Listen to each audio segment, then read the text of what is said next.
Hi, it's Andrew and welcome to another edition of the Performance Intelligence Podcast, the podcast about all things human performance. Optimize performance through adapting your physical, psychological, and emotional state. If you haven't yet heard of Sean Bell, you're in for some serious inspiration. Sean has recently accomplished a mind-blowing feat, breaking the world record for being the fastest person to run around Australia, covering 13,383 kilometres in 158 days, 14 hours and 52 minutes, averaging 84 kilometres per day. I know that because I did a post after Sean visited us at the mighty Manly Seagulls, and I got it incorrect, and I got a message very quickly, hey champ, you better update your stats. Sean's dedication to pushing both his physical and mental boundaries is unmatched. And today we're going to dig into the mindset, the training and the gut and grit it takes to stretch yourself beyond anything you think is achievable. Sean is also the co-founder of an online training program called First 42K, and he's recently started delivering engaging presentations to businesses large and small. Sean Bell, welcome to the podcast. Thanks, Andrew. Thanks for having me. Good to see you, bearded and all. Last time I saw you, you were beardless. What's going on? Yeah, look, to paint the picture for people, I ran mainland Australia. As you said, the world record was broken in 158 days. Geez, you were quick to chip me on that, weren't you? I put a post up with you and Jase because Sean's just moved here for full context from Melbourne, adopted NRL team as Manly Seagulls, and the boys have totally embraced your story. I've got a couple of things to play for you in today's podcast. But yeah, you were shaven and then you've gone all the beard again. So basically finished the run around Australia, the mainland, and then went and did Tasmania and thought I'd change it up a little bit. Had a shave and regretted it instantly. So ever since then, I've been growing this beard back. So it's funny, Shannon, shout out to Frosty who's done research, and there's a lot of content we've gone through on you, a lot of reading. The highest engagement point I've seen is with you when I stepped out of the room with Wizard and you having a beard off. So what were you boys speaking about, Wiz? Yeah, Sean was just showing me some of the photos from before and after he'd shaved, and I said, yeah, well, before you look like, oh yeah, this bloke could run around Australia, and afterwards I was like, oh, you look like the friendly accountant who lives down the road. And you shared photos with him. You without a beard, you look totally different. You're a different character. Yeah, we don't like to speak of those days. And Sean, you asked me about my beard days, and I used to grow a summer beard until 2 years ago. Archie, my son, said, Dad, how do you get the white and the grey bits in your beard? So it's been clean shaven ever since then. So we're not here to talk about growing beards, although that's a passion for you too. Rough frame for today, Sean. Growing up in country life, I want to know about that, and then making the transition. You were an aspiring wannabe AFL player, like everyone in country Victoria, country South Australia, country WA and country Tasmania, but then you made the shift to running. 2, does my head in as a former 1,500 metre runner, and I used to run about 100K a week in the pre-season, but how do you actually train to run that distance? It's mind-blowing, and I've got to come at that with a beginner's mind because of what I did, track running, and what you did.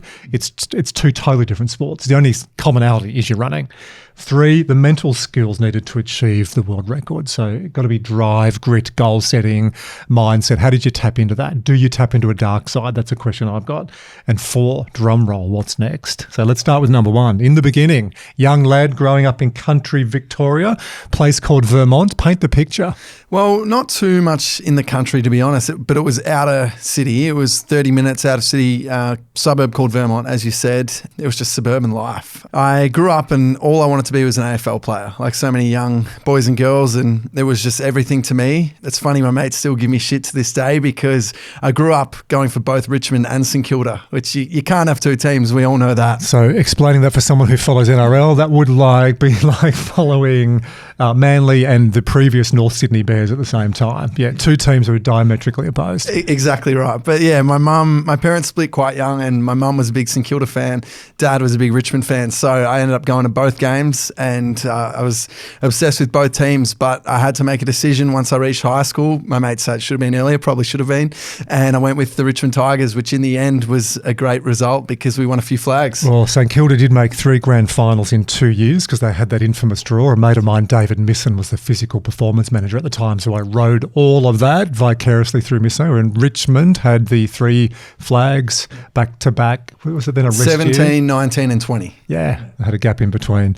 Growing up, favourite player? Who did you want to be? When I was younger for St Kilda, it was Lenny Hayes. Just loved how tough he was. And over the years with Richmond, Brett Deledio and then Kane Lambert. And Kane Lambert's retired more recently, but he's someone that I absolutely love and often talk about because he was someone who didn't get into the system until he was about 23. So very different to the typical 18-year-old that comes in. But he was a personal trainer and he just kept trying and trying to make this career playing VFL footy. Eventually got a look in, ended up playing in 3 flags for the Richmond Footy Club and always ran the most amount of Ks. So I love that about him. It was just a workhorse and, he didn't have to be the most naturally talented. He wasn't the most skillful, but he was the hardest worker in the room. So I'm trying to picture what you would have been as a young 16, 17-year-old punk in outer Melbourne, Vermont. With an engine like yours, you'd either be a winger, you'd be a rover or on ball. Yeah, I was playing on the wing and half back mostly. So, yeah, very similar to that. And just, love my footy. I think it was mostly the opportunity to just have fun with your mates. Like so many of us love that. And it was something that I always wanted to do. But as you go through the years of high school, it becomes pretty clear where you stand. And I was never going to make it in the AFL. And I still love playing local footy. And it wasn't until I then found running at about 20 years old that things really started to change. So you weren't running, or you're obviously doing AFL training, but not the type of distance. Other than like a little bit of cross country in school, I would sign up when it came around every year, but I wasn't focused on that. It was all footy. So I'd only run when I had a footy in my hands.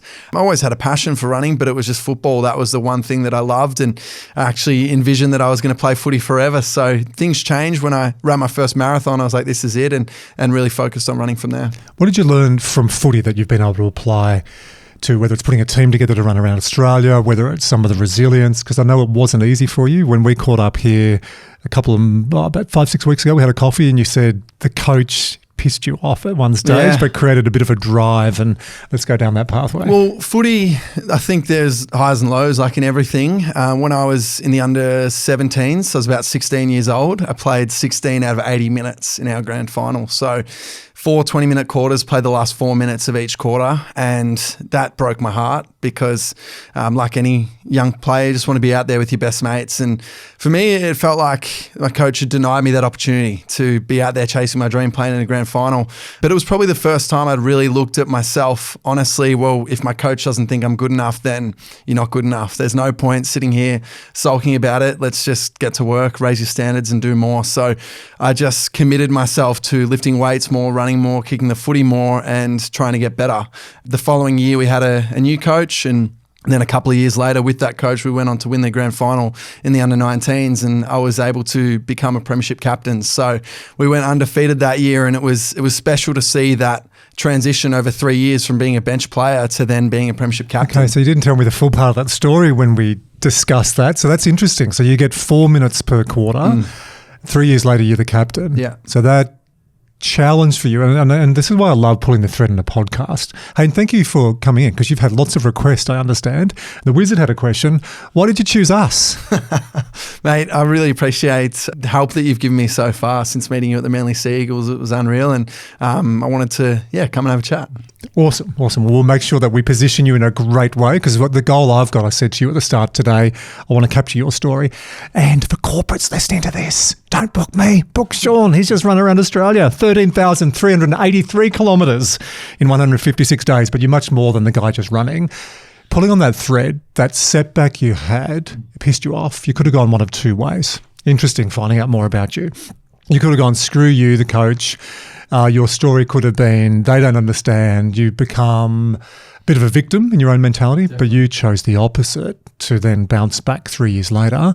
What did you learn at that age? Well, I think over those few years, I realised that no one's coming to save me. It's up to me now. So, I thought I was working hard until that happened, and then I realized I have so much more to give. So I just put in a ridiculous amount of work. If training started at 6, I was there at 4:30 running around on the track, and my mates often said it was a piss take what I was doing, but I just loved it, and I knew that by doing that I would get them out there as well. And so my coach that came in after that, John, who gave me the opportunity in being captain, he knew that I wasn't the best player. Like even in those years following when we won the flag, I was nowhere near one of the best in our team, but I was the hardest worker and I got the best out of everyone else, and it takes a team to win flags. So that was really special. I think, the biggest thing I learned is just that if you want something, you've got to work your ass off, and no one's coming to save you. You're a young punk. I can ask you your age because you're not 30 yet. So how old are you? 27 now. What is your thoughts on this modern ethos that everyone should get a ribbon? Yeah, everyone's equal. It's all about inclusion. You should just get rewarded for basically doing fuck all and not showing up. I'm showing my age there a bit, Wiz, aren't I? This is a hobby horse for me. I've always believed, and I was taught at a young age with some setbacks, not dissimilar to yours. You work hard to get the results. You don't work hard, you get sat on your ass. So then it's a decision. Do I want to work hard? And if you ask anyone this, Sean, what are you most proud of in your life? It's not the easy shit, not the inheritance. It's the stuff you worked hard on. So the question, your take as a young, recently turned 27-year-old, what do you think on that? Hey, everyone should be equal and we all get a trophy and a ribbon and let's all come and sing Kumbaya. I disagree with it. I think that challenge became one of my biggest strengths. So it was tough and it really hurt, and there's no denying that. But then in getting to work, I found the new coach that came in saw that and he just believed in me. And sometimes that's all it takes is someone to truly believe in you, and it reinforces that belief within yourself that you're going on the right path. And I think that there's definitely an argument for both. However, if you want to teach true resilience to young people, then no, there should be no ribbon. Good, you passed go. You're going to get your $200 as well. Shifting sentiment, and something very, very serious for you happened and your mate Joey as well. And I know it's had a huge impact on you, and it's one of the topics or one of the areas you really tap into around your purpose. Joe passed and I was playing footy at the time, and it just crushed me. It crushed all of my teammates naturally when he passed away, because to this day we still don't know why. So it was a real shock. He passed away in his sleep, and it taught me how precious life is. And I remember just being there at his funeral, and I couldn't really just fathom how it had happened, and it puts life into perspective big time. And so you were 17 at that time as well? 2016, I would have been 17 or 18 years old. 18 years old. And it was just incredibly tough. So 18 years old playing in the under-19s, and it just, really, really shifted the way that I thought about life. I'd always had goals and dreams, but not quite to the big level that followed. I think it really teaches you how precious life is. And I thought, I want to dedicate my life to chasing my dreams and helping others chase theirs. Was that because it was at Joey's funeral, or was that not long after that? I think around that time. I think it just had a huge impact on me. I found in that time, in grieving his loss, I was running more. It was instrumental in my mental health. I think all of us, when we go through struggles, running is such a great tool to tap into, or just fitness. Get out there and move your body and mind. And it's something that I started to do more and more of. And I think, in trying to process all of that, I didn't know what life was going to look like for me. I think it takes a couple of years to really work that out. But I knew in that moment that I want to chase big dreams and help others chase theirs, and let's figure out what that looks like. And then your mum stages an intervention the following year. And Tony Robbins, ladies and gentlemen. So you flew over, or your mum flew you over to America to see Tony Robbins with his big jazz hands? And I went to Tony Robbins, my partner, her name is Tony. She thought that maybe I could go there and get these wonderful breakthroughs, but I was more intrigued in his mechanics and his stagecraft. Phenomenal presentation skills. The fact that he can get a whole room and you get this shift in state. It's group flow. Tony Robbins achieves group flow. Brilliant what he does. What did you get out of it?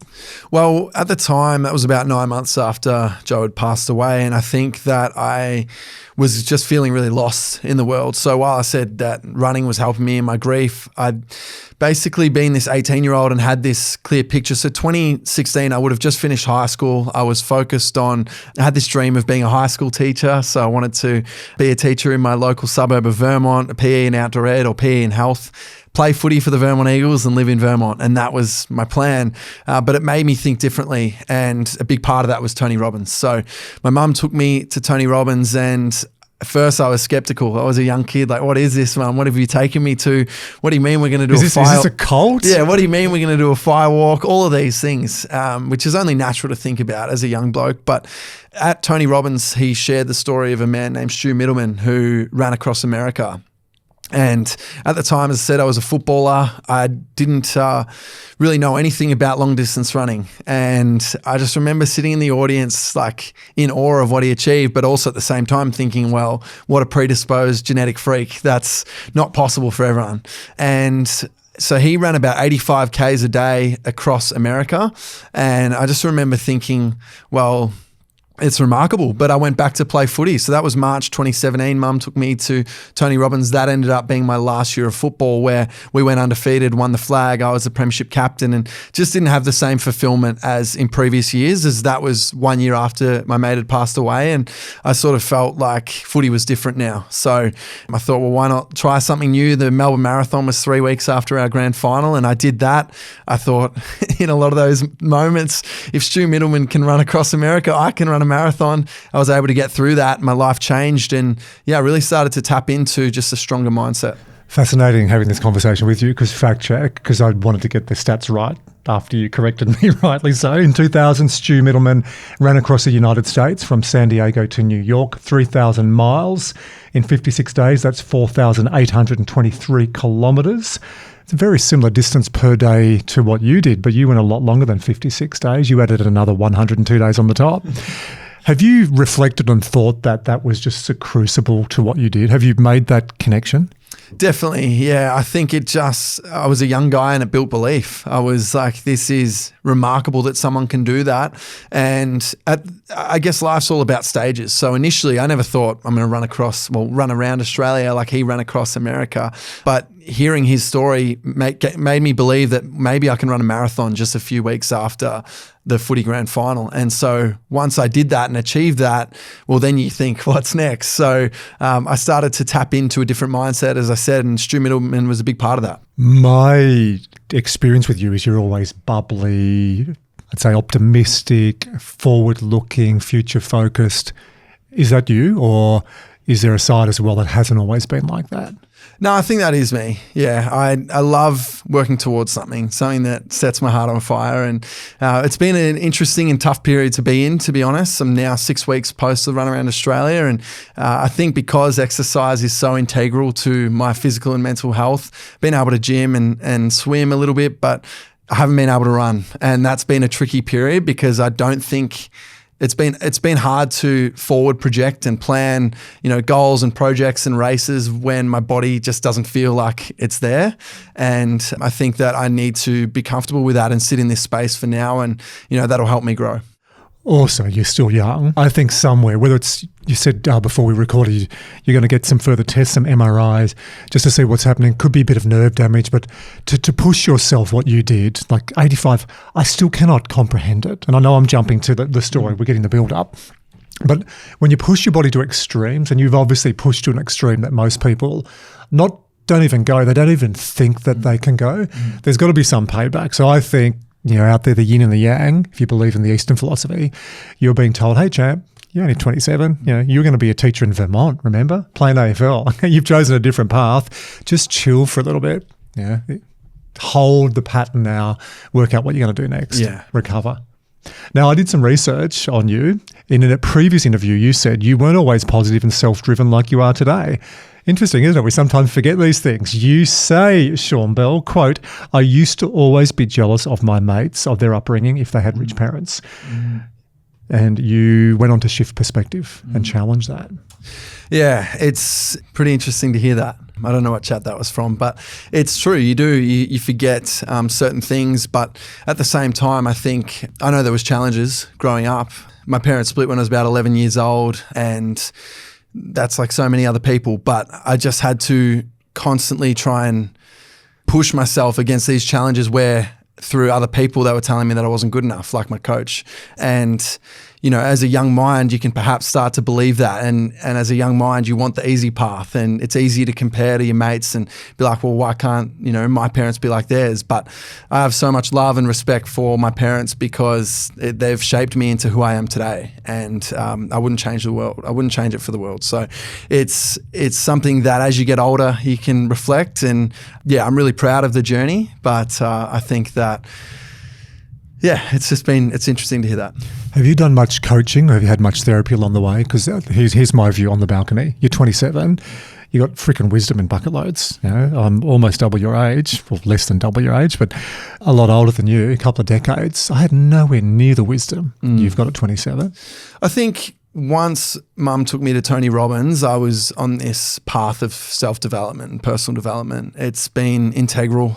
One thing that I've been able to do with this Run Around Australia goal, as I said, I feel like one of the strengths in my life has been, I'm clear on what I want to achieve. So while the goalposts can change, while I initially thought I wanted to be a high school teacher, when that became clear to me, actually, no, the goal is to run around Australia. Well, what does that look like? So being really into personal development, I started listening to running podcasts, and I started trying to find mentors and coaches and people who could teach me the how, because I had the why, but how do you actually run around Australia? So yeah, I think that I've just been driven. I want to learn, and I think that it's something that we should all be striving to achieve. Is there's masters out there, there's people who've achieved what you want to achieve, and so often we neglect help. We think that they're busy, we don't need to get in touch with them, but often we need to remember that these people had help to get to their point as well, and they probably want to pay it forward and help. And that's certainly been my experience. So as a young fella, having finished the marathon when I was 20 years old, Melbourne Marathon in October 2017, becoming clear that, no, I want to continue running, not play football. And thinking back on Stu Middleman, I thought, well, I want to run further. I don't want to run faster. Let's see what's out there. And I signed up to Great Ocean Road ultra marathon, which is 60 Ks on the Great Ocean Road, the following May. So about 8 months to get ready for that. And I was just winging it. And I love that experience, but at the same time, you can't wing it forever. So when I got through that, I thought, well. So reverse, got through, you won. No, definitely didn't win that ultra marathon, but I was able to achieve it. I was able to run the distance, and from that, I thought, well, okay, I've been able to run 60K. I haven't really had help. I'm really sore. I'm really tired. There's got to be some things that I need to do a little bit differently. In fact, funny story, that was 2018, and I was at uni studying a Bachelor of Physical Activity and Health Science, and I would run to uni 2-3 times a week doing a 21K long run. Now what I know as a run coach is I didn't have a body that was ready for 3 long runs a week. I just didn't. It was something that I thought you could just do because, my body was allowing me to, but I was sorer at 20 than I have been at 26, through years and years of racing and hard work. But it's understanding the processes, which I now know, and what I learned from mentors and coaches. So I was listening to running podcasts. I reached out to a woman named Samantha Gash, who ran across India for World Vision. So very similar, big run across a continent, and wanted to make a difference for a charity close to her heart. And I was fascinated by that. And then I thought I'll just put myself out there, ask for some help. She's probably going to either not see it and not reply, which is okay, you've tried, or she might send back a few dot points. And in the end, she had a 2-hour coffee with me. So you just never know. She became a good friend. She connected me with a running coach, and the rest is history. So you studied phys ed. There would have been a little bit of psychology in that. Did you lean into the psychology, or did you just turn up and it was a subject you had to do to qualify? And the reason I'm asking is there's some rich psychological principles in the way you even set that up. You said once you've got the how, then you can look at the why. That's wisdom that people don't often have at 27, but you thought about the run a number of years before. So did you really lean into psychology, or did you just gloss it? Not really. Maybe just came across that. I think, I just knew that there were other people out there that could help me in my journey. And I knew I wanted to honor my mate. I wanted to make a difference, and I needed to figure out how to do that. So my why was really clear, and she was so incredible in giving me that support. And again, sometimes it's just people believing in you. So she wasn't a coach, but connected me with Jase, who became my coach and went on to change my life. While I had that intention to run around Australia, I guess it wasn't a really clear and smart goal at that point. When did you first think, I'm going to run around Australia? Early 2018. So, okay. So it was and this was August 2018 where I met Samantha. So early 18, I had that thought, and that's when I did the 60K Ultra in May. And while I loved it, sort of struggled through that, realized I needed mentors to help me out, because if these people can run, whether it be 60, 70, 80Ks a day and they're recovering, and I'm doing 160K and I'm smashed, maybe there's a different way to go about it. So Samantha connected me with Jase. He taught me how to train smart. And that was, you don't have to flog yourself every single run and run as fast as you can, or you don't have to do 3 long runs a week. There's easy runs in there. There's strength training in there. There's mobility in there. And there was just so many different things that I learned through that, which made me stronger, more durable, and I could then go out and achieve these goals. The psychological masterclass you're giving everybody, and Wiz, I'll ask you a couple of questions on this in a moment to see what you're picking up. So many people say, Sean, I'm gonna achieve this, and then they start and then they get into it and they stop because they run out of fuel, or they run out of that deeper fuel, purpose, which is the why. Through design, through default, you've worked out your purpose or your why. If I put you on the spot, what is your purpose? Helping people chase their dreams and chasing my own. So you've done some work on this. Yeah, I think ultimately it's just, that's what lights my heart on fire. It's living life to the fullest, is chasing these big, audacious goals and helping other people, whether it be personal or professional goals. Have you dug into the research on purpose, or did you just make that up yourself? Yeah, a little bit. Like, understand Ikigai, and I've looked into some of those sort of things to really understand that. But it's really just been a journey of discovering, well, if you can lose a mate at 18 years old and it teaches you how precious life is, then what is life about? And I think at that time I really thought about, well, what brings me happiness? What is something that gets me out of bed in the morning? And as I said, just helps me feel alive. And I found that over the last few years anyway, the last 6 years, running's been a huge vehicle. And I'll always be into fitness. It's who I am. But whether it's running forever or not, I don't know. I just think that that's been a huge part of my journey for now. And it's a way that I can chase my dreams and help others chase theirs. But it is by design. As you said, there's a reason why I support Make-A-Wish. So then I'm out there chasing my dream to help sick kids chase theirs. Yeah, I love it. So the research on purpose, and I've quoted it multiple times on this podcast, Sean, the purpose needs 3 factors. Number 1, it needs to be bigger than you. 2, it needs to be future focused. And 3, it needs to excite the living daylights out of you. And I can see you smile as I say that. You go, yeah, duh. Ikigai is that beautiful intersection of the circles, and in the middle, it's like the Japanese version of raison d'etre. It's your reason for being, or your reason for contribution as well. Beautiful term, Ikigai. Did you have this clearly articulated before you started the run? Did you have some guidance, or is there just some innate understanding in you that once you locked in the purpose, the why just took care of itself? Yeah, nothing really shifted from once I had my why in the first place. I really wanted to honor my mate. I wanted to make a difference. I wanted to chase my dreams and help inspire others to chase theirs.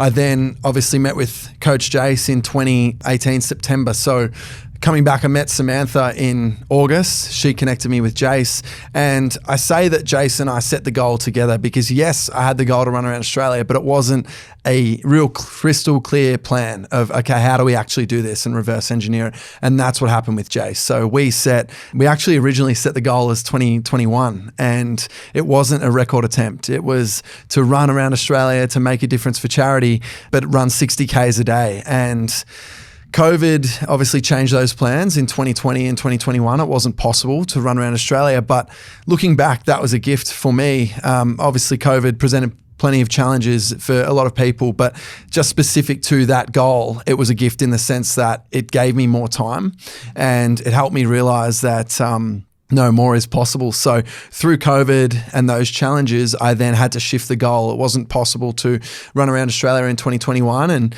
by early 2022, I had itchy feet and I wanted to do something. But obviously running around Australia requires so many logistics. It's a support crew, it's sponsors, so many logistics. And so I then set the goal to run from Cairns to Melbourne as a rehearsal run for the run around Australia. And Jase was a big part of that. So can I just pull out the construct? You've tapped into what fires you, what fuels you, and that is some pain as well from AFL and then Joey, and then wanting to honour that and wanting to make a big difference. And you had the goal, that you wrote it down with your careers advisor, to be teaching in Vermont and to be playing AFL or playing local footy, and that shifted as well. So you've learned a lot along the way. Then you set a big, audacious goal, and rather than just going and doing that, you then broke it down into smaller steps. It's a masterclass in goal setting. Have you sat and reflected upon that, or is this just shit you do? And is this the first time you're really starting to unpack what you've done? Yeah, I think so. I think, like as I said, it's only been 6 weeks since the run. This is my first podcast, as we've said, since. I've really just gone into this space of trying to recover and reflect. But when you say it like that, it's special to hear because it's my story, but it's, we just go about life, and I set this goal in 2018, and there's all of these little goals that have to happen to then get there, but then to see it actually come true it's quite surreal, and I don't think it's sunk in yet. We've also just done a little bit then on your keynote when you talk about goal setting, to go big and then bring it back. Mm-hmm. Cool. I'm running a parallel, Paul. We'll talk about that off air because I know you're wanting to really bring this to life with all the corporate presentations. I have this really weird ability where I can speak backwards as quickly as I can speak forwards. What? Yeah, it's a hatatos esalis lelix. It's a totally useless skill. That's incredible. Elbidergnai. Do you pull that out on stage? Yeah, I do. Yeah, when I show people how to reverse engineer. Now, it's authentic because people will say, spell encyclopedia, AIDAEPOLCYNE. It's a ridiculous, totally useless skill. It helps me learn languages quickly. If I go to a different country, I can pick up stuff pretty quick. Second, it's a really good way of teaching goal setting because you start with a really big, audacious goal. You tratsitua a yulayo gib suidakua laog, and then you break it down. Yeah, cool. I've totally head-fucked you with the reverse engineering. I'm just amazed. But to reverse engineer, when you teach that, that's a beautiful way because you'll have part of the audience as well going, here we go, some other inspo young punk with the beard. I thought he was cleanly shaven, but he's got a beard. And that's got no resonance to my life right now. So getting that shift will help people understand their goals. Yeah. Well, I think it's easy for people to look at me as, you've got it sorted. You're 27 years old. You've just broken the world record. You've got the hot girlfriend. Yeah, I have a hot girlfriend, live in Manly, all of that. But that wasn't my life. And I said how I grew up in Vermont. I had parents split at a young age. I had challenges with them. I was living in a bunk bed with my younger brother till I was 17 years old. And that might sound trivial, but I think it speaks to resilience and just having to, go through tough times in life. And my parents have always backed me. They've always supported me. And, I love my mum so much because it's a very different path to commit to say you're going to run around Australia. And she's just always supported me. Well, how can we actually make that happen? So it's something that I'm very proud of, but it's been a journey to get to this point. And, as I said, there was the coach who really challenged me, but I took a higher ground there. It's very easy to play the victim, and that could have been it. But I decided, no, I'm going to do the work. And that's what life is. It's constant work, and we're never finished. It's probably why I'm finding myself in this challenging period right now, because I know that, and I'm so eager to get back to that next thing. But at the same time, I need to respect where my body and mind are at, because it's such a huge thing. Like, there was no downtime for 6 months, pretty much. I was in it. Couple more questions and we'll get right into the run. Inspiration. I love the origin of the word inspirare, meaning to breathe life into. You say Samantha Gash, totally get that. James Iron Cowboy Lawrence. I don't even know who he is. You mentioned he gives you inspiration. And David Goggins. Pain is just weakness leaving your body. And then you run to a camera angle. As I was there. Have I done Goggins justice? Definitely. Big fan of Goggins. Yeah. So talk to me about each one of those and give me the highlights. What is it about David Goggins that fuels you? I think for me, Goggins is someone who's had a really tough upbringing. Someone who has just shown us you can go through a lot of pain, and if you're prepared to do the work, ultimately achieve what you're going after, whether that's a fitness goal, which obviously a lot of it has been running for him, or a different area in life. You have to really look at it that no one's coming to save me and I have to do the work. So it is then, getting clear on what you want to achieve and then getting that support around you, but ultimately just doing the work. Michael Jordan spoke about tapping into the dark side. And you can use that as a fuel. Goggins does that as well. Some of the hardships he's had, what he's had to endure, the pain, personal pain, he really taps into that. So I get that on Goggins. Who's James Iron Cowboy Lawrence? James Iron Cowboy, he did 101 Ironmans in 101 days, full distance Ironman. So to me, he's someone who's inspired me because ultimately he's a family man as well. He's got 5 kids. That's why he's out running that much. He's away from the kids, mate. I'll give you a tip. Yeah, outside of his athletic pursuits, he's a speaker and he's a triathlon coach. So I think I relate to Iron Cowboy. I love how he goes about it. I love how he's taken his dreams and goals and obviously succeeded, but then turned that into a vehicle to be able to help other people achieve those goals as well. So big fan of him because I think throughout all of his achievements, never met him, but you can just see he's a real family man, and that's something that I want to be as well. Awesome. Drum roll. Crescendo, we've been talking about you growing up, some of the challenges, the trials, the tribulations, dipping your toe in the water, clearly articulating your purpose. You did a marathon, then you did an ultra. We've looked at where you draw inspiration from. Now talk to us, you crazy mofo. You then decide to go on this journey. How do you even possibly conceive? And I get we've done the whole there's River, Ganari, Igni. It still does my head in though. I can see that's still doing your head in. How do you even just break it down? Like I can get running even your 50 marathons in 50 days. I sort of can't get it physically, but I get from a process. But then to that next level. So I'm just going to shut up. Tell me, how did you do it? Well, when I properly set the goal in September 2018 with Coach Jase, he said to me, look, there's going to be significant things that you have to achieve first before we can even think about running around Australia. And that's what a good coach does, is they challenge you. And so 16 weeks after engaging with him, as I did have a solid base, I'd done that 60K ultra and was running 100Ks a week, but I didn't have the right processes and the strength in my body yet. So he said, look, for the next 16 weeks, we're going to build up to run 50 marathons in 50 days. So I did that at just 21 years old, Jan 4 to Feb 22, 2019. Can I just ask, and again, I think my knowledge on this is not helping me, because my knowledge is marathon runners bang out 1 or 2 a year. Yeah. At the high level. My knowledge is, as a middle distance runner, we'd flog ourselves 2 sessions a week, 1 on the weekend and a race, and the rest of the time was recovering. So I cannot comprehend, and I hold you in the highest admiration, mate. I just can't comprehend 50 marathons in 50 days, let alone the crazy around Australia shit. So can we just start on 50 in 50 days? Yeah. And what happens to your body physiologically? And I know from doing some long cycles and guys who do big events like with Tour de Cure, that they reckon around day 5, day 6 in a 10-day ride, you click in and it gets easier. So I've sort of got some reference points on that. Yeah. But 50 marathons in 50 days, I cannot consciously process even how you do that. Well, firstly, I think you're not racing it. It's the biggest thing I can say. It's very different. What would your average pace be on that? I think during those it was like a 4.5 hour marathon. So for example, my fastest marathon's 2 hours 53. So it was very comfortable, but that's how I needed to do it to back it up every single day. And that was coach's advice. So that was me. And as I said, I was 21 years old. And right after that, I just built this huge base of 50 marathons in 50 days. So 3 months later, I raced across Bali as part of the Bali Hope Ultra, which is an 84K race.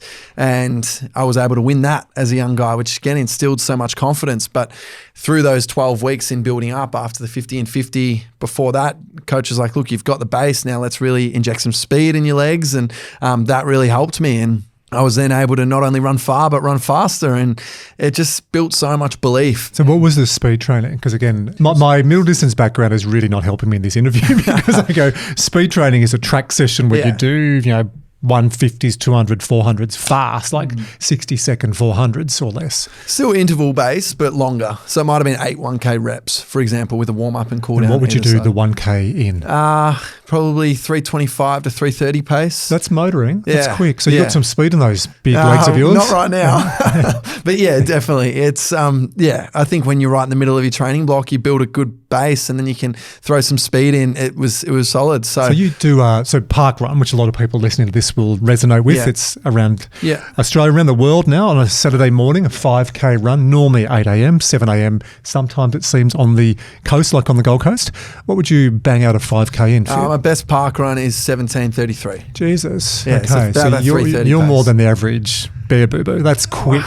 Yeah, context. It is. But I think it's specificity is everything. Just like, even in different areas of life to running, you've got to be specific. What are you targeting and what's the plan to get to that goal? Or as you said, reverse engineering that. Specificity is the key. So when I'm focusing on speed work, I'm doing heaps of speed to then run a fast 5K at parkrun. And, that's when I'm in that block. But when I was training to run around Australia in more recent times, it was about heaps of strength work and more longer runs and then just easy runs and just basically running a lot and then just doing 13 park runs back to back in one day. and strength work, because strength was the key with running around Australia. It was about being durable and not breaking down. How can you build your bones, your tendons, your ligaments to a point where they're going to handle it? And that's what it was about. So what does that look like? I would do 3 2-hour strength sessions a week. So 3 by 2 hours. Yeah, each pretty much session, lower body and core. They were heavy, like heavy lifting. There were times where I was looking at my strength coach saying, "Are you sure I should be lifting this heavy?" Because obviously I had to balance out those strength sessions with running. And you're the classic mesomorph. So for people to understand, we talk about 3 different body shapes. There's the ectomorph, the skinny person that finds it hard to put on weight. The mesomorph in the middle, you look at a barbell on your biceps, Jack, stuff you. And then you've got the endomorph, which is more the person who has a propensity to put on more weight. So you're in that mid-range. You don't have the typical endurance, like long endurance runner, like they're like a matchstick or a praying mantis. So you're in that mid-range. When I saw you here, first time I met you before the run, because working, and shout out to all of our friends here where we're recording at working. This is where our office and studio is, and they sponsored you and really supported you throughout the whole tour. We got daily updates here, so I feel like I know your story really, really well. You were big, and I remember I said to you on that day, like, have you consciously put on weight? Yeah. Because you look a lot bigger than I thought you'd be for an ultra runner. Definitely. And there were times where I challenged my strength coach and was like, "Mate, I feel too big. I don't feel efficient in my running." And he just said, "Trust me, trust the process," which was tough to do, but I had to constantly remind myself it's worked to this point. Let's do it. Because when you get out there, and I was burning 10 to 12,000 calories a day, it's inevitable you're going to lose weight. So he said, it's fine being a bit heavier. That way, if I start a little bit heavier and then I lose the weight, I'm going to be at, a nice weight, which I can maintain throughout, rather than start at my normal weight and then lose it and be a lot skinnier, a lot leaner, and not really be able to support myself. So it worked brilliantly. And I think in the first 3 weeks, even I dropped to nearly 8 kilos. So people listening to this, if you want to drop 8 kilos, just run around Australia first 3 weeks. Wiz, if you ever want to get fit, mate, tone up, happy to run around Australia, just do the first 3 weeks. Not getting much enthusiasm back from the wizard. Not much at all. While performance intelligence is all about the body and the brain, an often overlooked part of performance and holistic well-being is financial fitness. Oh, I wish I had more help when I was younger to get financially fit. Over the years, I've made some really good money, but I've spent a lot of money. I was a very good spender, which is why we've brought in one of our new sponsors, Zach from Fruition Financial. And I'd love you, Zach, to provide some strategies our listeners can use to become more financially fit. Start by having a conversation, Andrew. Together, let's see where you're at currently, and if necessary, we can make adjustments. That might mean getting a better deal on your home loan, consolidating personal debt, even tapping into your hard-earned equity for future investments. Parents that are listening, seeing their kids with poor spending habits, assisting them into the property ladder with or without putting down any physical cash, such as a guarantee. I know for me, once I had a mortgage, I needed to be more intentional where my money was going, allowing me to build equity from an earlier age. And for people listening to this that going, yes, I hear all of that, and they would love to develop more healthy financial habits, what's the best way to reach out to you? Head to our website, fruitionfinancial.com.au, or you're welcome to give me a call on the mobile or shoot me an email. Zach Rad, Credit Representative 555450, is authorised under Australian Credit Licence 389328. Your full financial situation will need to be reviewed prior to acceptance of any offer or product. Thank you, Zach. We're going to bring you in a couple of months for a bigger conversation. For now, people who want to contact Zach, you can find those details on the show notes. And now, let's get back to the podcast. So there's a real shift in the way people train. Yanis Kouros, who was famous doing what used to be the Sydney-Melbourne, then you had the Cliffy Young Shuffle in gumboots. You probably don't even remember him. You've looked at the archives. But back then, it was people would just run. So there's really science been added to this. That's my learning today. Yeah, definitely. And like it's been that over 6 years, it's a holistic approach. It's even having a dietitian support me over the last 5-6 years. I think the biggest thing I learned is you can have passion, but if you don't have the right process, then you're just going to undermine the work that you're doing. And ultimately, that's where you do turn to professionals. And I turned to Coach Jase, and he supported me through so much. And when a coach is helping get that result, it then reinforces that you're on the right track. So once I then ticked off the 50 and 50, won the Bali Hope Ultra in 2019, I was like, okay, we can do this. Like, let's continue to set these goals and look at it in years rather than months. And then running around Australia will be a possibility. So yeah, I think later that year, 2019 was my first 24-hour run. I did another one in 2020, several races, 50K, 100K, to the point where ultimately in 2023, I did a 200-mile race, which is 320Ks nonstop, 322. You know, you can get a plane or a bus. Or there's other modes of transport, mate. You don't have to run. And even with that race, how long did that take? 53 hours, 21 minutes, 37 So 53 hours continuous, no Yeah. sleep, or do you No, I had tiny little naps. micro naps? Yeah, micro naps. But you have a support crew who would basically shake you awake. All right, get going again. So I think I slept a total of 1 hour and 50 in the 53 hours. The rationale in doing that was that to just totally head fuck yourself and show how much the human body can endure. So then it makes running each day. Do you know what? It was a big part of this prep for the Running Around Australia because people didn't see that. Like, I remember someone on my social media commented being like, look, I understand the Run Around Australia making a difference. It's a charity you're passionate about, but 200 miles with no cause connected to it, I don't understand it. But what that person didn't see or didn't understand was it was all a part of the journey, because I knew if I could run 322 Ks in one hit and go the distance, then I could do 80 plus Ks a day. And that's ultimately then what it instilled, this huge belief. And it's funny, you mentioned David Goggins before. I went last year, he came out to Australia and toured. And I was so pumped up, as I'm sure everyone was. I'm in the car on the way home with some friends, and I was on my phone. They're like, what are you doing? Like, let's chat. And I was like, oh, it's 2 minutes. And I booked that 200-mile race that I just spoke about. So on the back of David Goggins, I said, you know, maybe I can do more than 100 miles, or 200 Ks was the furthest I'd gone to that point. Let's go for 200 miles, 322 Ks. So again, another mentor who, I haven't met Goggins, but instilled that belief that actually I can do this.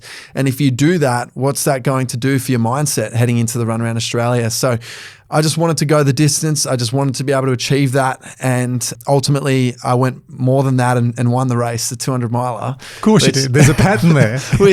Winning that 200 miler, again, that was a whole nother level. And I was like, okay, if you can win a 200 mile race, then you can run around Australia. How much of it is physical? How much of it is psychological? How much of it is drawing inspiration? I get asked this question a bit, and I'd say it's 33% physical, 33% mental, 33% logistical, your team and operations.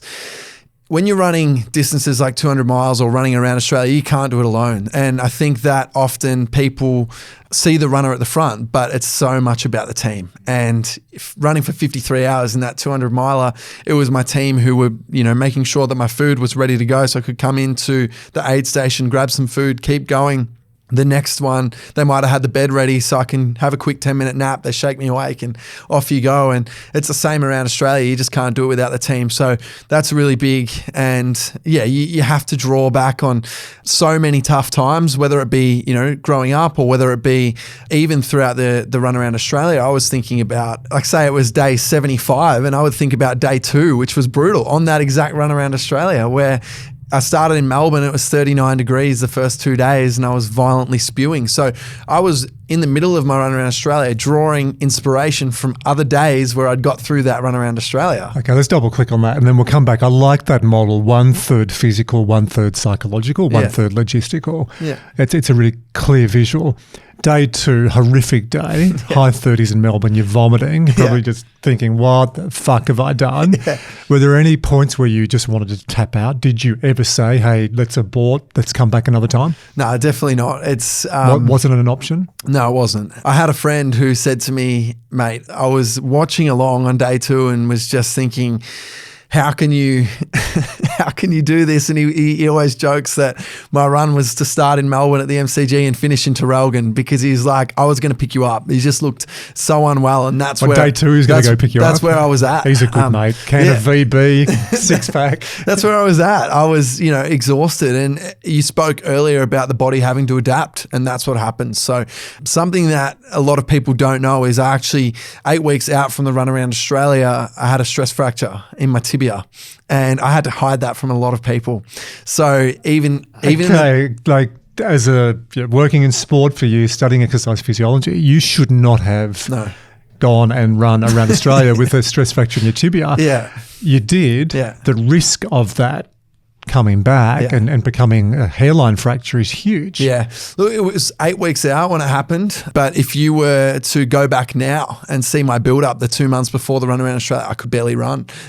So I had to go through a really tricky period, which it's cool to reflect on now where, Have you spoken about this before? I broke it on like a Herald Sun article, but other than that, not on a podcast, not an interview like this. So yeah, it was something where when you're running around Australia, there's so many things at play. There's obviously logistics like organising sponsors. It's a huge thing to fund to run around Australia, and I had to have people buy into me to support the vision as well. And so sometimes that was me meeting with someone who was going to come on board, and I had to be like, yeah, I'm ready to go in 3 weeks' time, because I was telling my brain was telling my body, no matter what, you're running. There's too many people who've supported you, whether it be support crew who've committed to take time off work, organise annual leave to come and crew me. That would have caused some stress though, because there's positive thinking and then there's basic physiology and bone health. Definitely. And that's why I had to really manage those 8 weeks. And I was still strength training. I was working really closely with the physio. And when I started my run around Australia, I did it in a way where the first 2 weeks I had to sort of walk. I would run for 12 minutes, walk for 3 minutes, and do that while my body could adapt. And then from there on, I was able to run. So you were getting specificity in the first 2 weeks of a 150 plus day run. Yeah, I had to build up. So the first couple of weeks were brutal. Did you do other cardio? Did you do swimming, deep water running, cycling? Yeah, deep water running. Yeah, deep water running. A little bit of cycling, not a heap, but yeah, it was tricky. As I said, running's my love, and to have that taken away, it instilled doubt, and that was really tough. But I had to constantly remind myself of, you haven't prepared for this in 1 year. It's been 6 years. And as long as you can manage this next 8 weeks, trust the process with your physio and try and get this body back and on track to start pain-free on Sunday, March 10, when I started the run around Australia. If you can do that, then the body will adapt, and that's exactly what happened. So as I said, those first 2 or 3 weeks were really tough. But once I lost a little bit of weight, there would have been less stress going through that tib, and I was able to ultimately then go on and get used to what I was doing every day, which was running 84 Ks on average a day. How do you run 84 kilometers a day? Like, what's your process to keep going? Breaking it down. So we spoke a little bit about how I got to the point of running around Australia with all of these things leading into it: 50 marathons, Bali Hope Ultra, 24-hour races, 200 miles. But then when you're on the run around Australia, it was breaking it down every single day. So we would stop on average, whether it be just really quick to change my water or electrolytes and have something to eat and keep going, or at other times actually sit down and have something to eat for 5-10 minutes, then continue running. I would stop on average every 8Ks. So something that might fascinate the viewer and listener is that works out to be 1,816 pit stops over a 14,530K journey, which is what it was, including Tasmania. So running around Australia, 14,530K total with 1,816 or thereabout pit stops. So breaking it down 8Ks or so at a time was massive for me mentally, and I only focused on 1 day at a time as well. As hard as day 2 was, as hard as day 4 was, all these days that really, really tested me, I just had to think, okay, it's 1 day, you can do this, tomorrow will come, focus on that then. And yeah, I knew, as I said, through doing feet's like 200 miles. If I could run 322 Ks where I was throwing up at the halfway mark, 161 Ks in, thinking, how am I going to go back? Because that race was 161 K out, 161 K back. Going back and then ultimately going on to win that race, if I can do that and run another 160K, then no matter what I'm going through, even if I'm 20 Ks in, I've thrown up 3 times, it's 39 degrees, I can get to 80K. And that's all I had to focus on. I just had to remind myself 1 day at a time and 8K at a time. I'm running parallel ports. There's one at the moment. You can see me making notes, and that's to draw back, but also make some notes. I've got a model to show you in a moment. We've just created your model on how you ran around Australia. There's part of me listening to you going, it's fucking mind-blowing. And then the other part of me is trying to think of, okay, what question is coming up? So the parallel ports, I'm going to need to listen to this again to process it. But it is a masterclass in breaking down a big goal. And even then, 8 kilometres, so you do that 10 times in a little bit, there's your day, and you're only focusing on a day. Yeah. How did you learn that? Trial and error.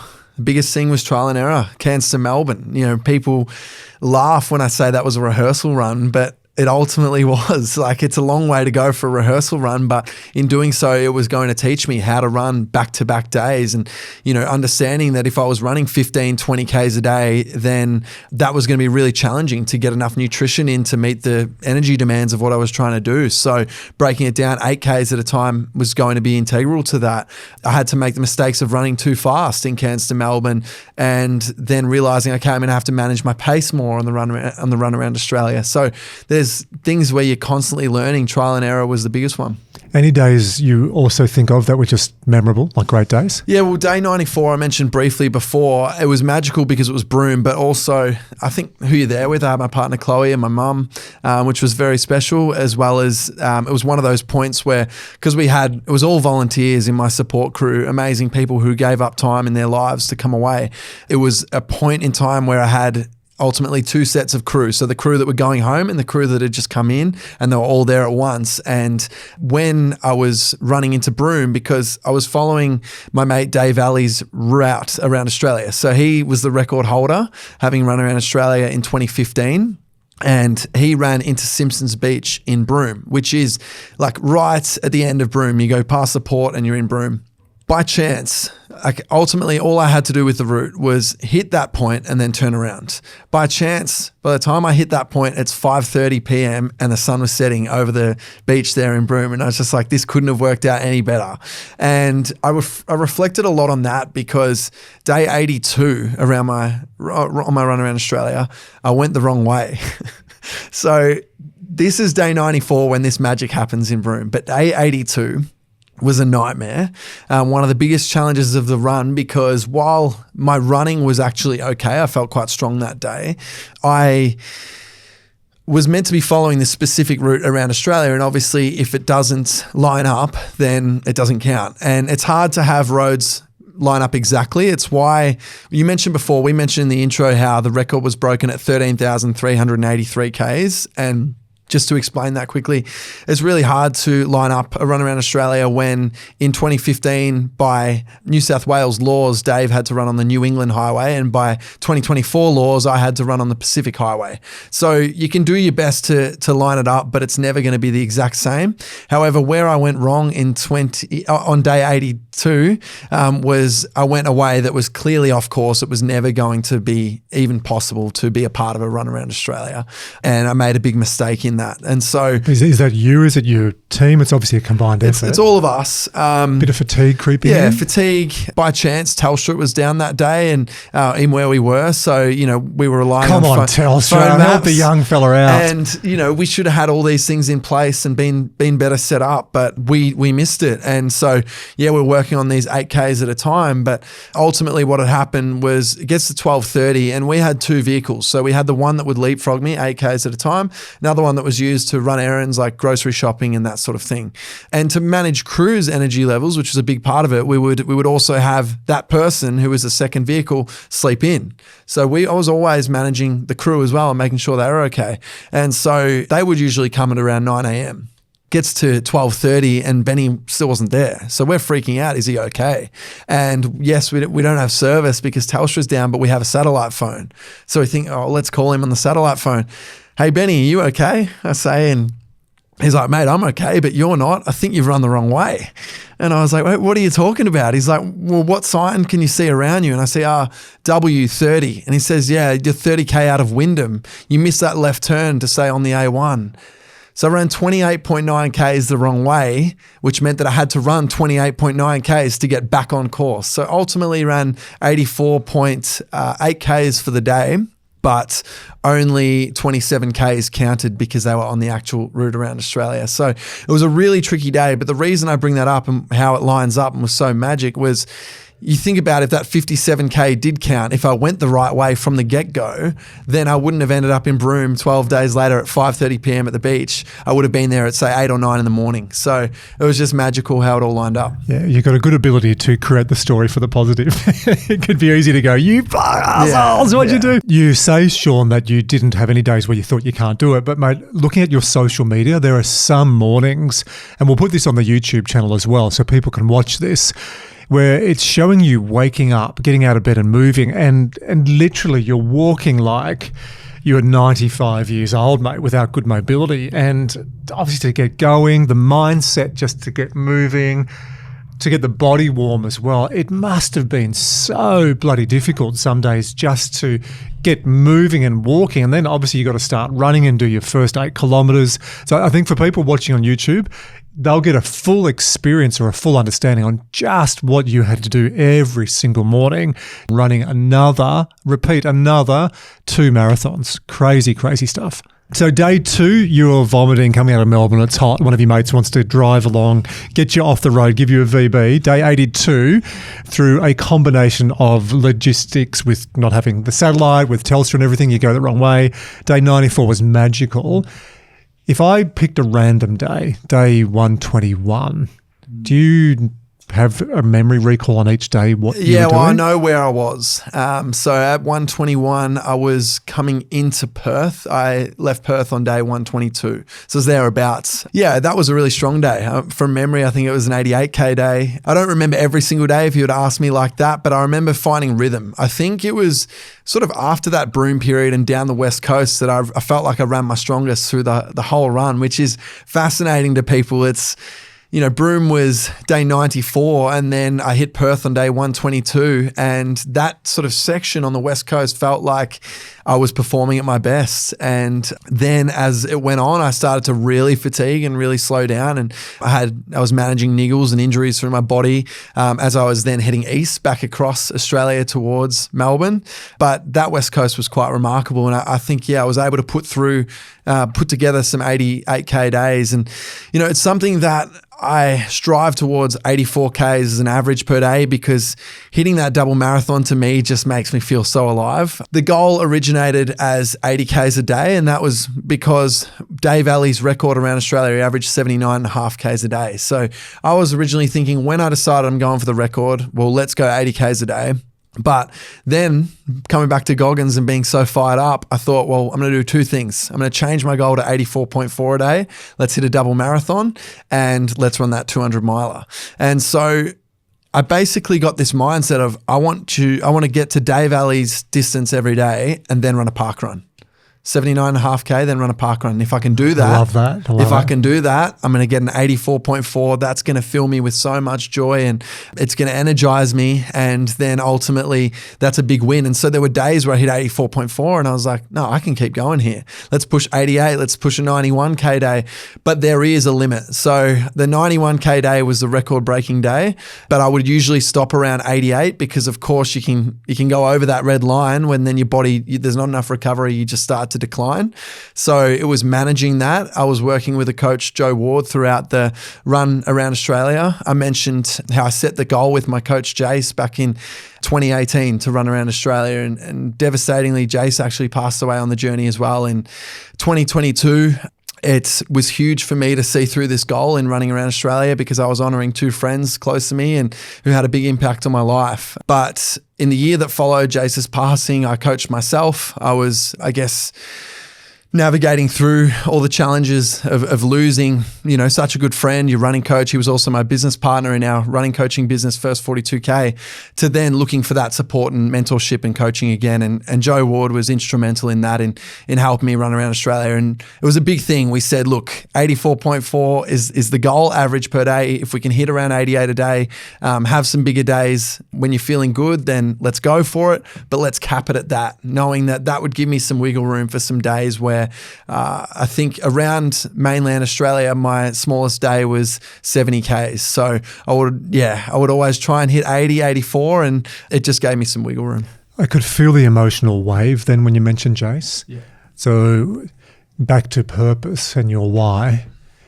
There's two close people that you've shared a lot of time with, very close to you. Yeah. One of your really good mates from school and playing footy with, and then Jase, who got you really guidance and started as well. That's a lot to process. So let alone drawing on that, that's just a lot to process, mate, in general life. At a young age, losing two really close friends. Like in our script, or so-called script, that shit's not meant to happen. Yeah. Jase passed away. Well, I got the news on day 7 of my run from Cairns to Melbourne as well. And what a great coach does is they teach you, if you think you can do more, go for it. Don't hold anything back. Don't leave anything in the tank. And day 7, getting that news, it just devastated me. But ultimately, what Jase instilled in me is that, if you think you can do more, go for it. And so ultimately, the Cairns to Melbourne goal, while it was a rehearsal to run around Australia, I'd called that campaign 60 for 60 for 60 because it was a campaign where I was going to set out to run 60 Ks a day for 60 days to raise $60,000 for Make-A-Wish. It was my first fundraiser for Make-A-Wish, and that's what I wanted to do. When he passed away, I changed the goal. So Cairns to Melbourne, the reason I ran Cairns to Melbourne is 3,600 Ks, 3,600 divided by 60 is 60 days. It sort of worked out to be that. And when he passed away, I was like, no, let's level up, let's do more. And so I ended up getting back to Melbourne with nearly a week to go in my challenge and run around the outskirts of Melbourne. Made that Cairns to Melbourne run 4,000 Ks, where I was able to average 66 Ks a day instead of 60 a day for the 60 days. And it was obviously devastating in losing him.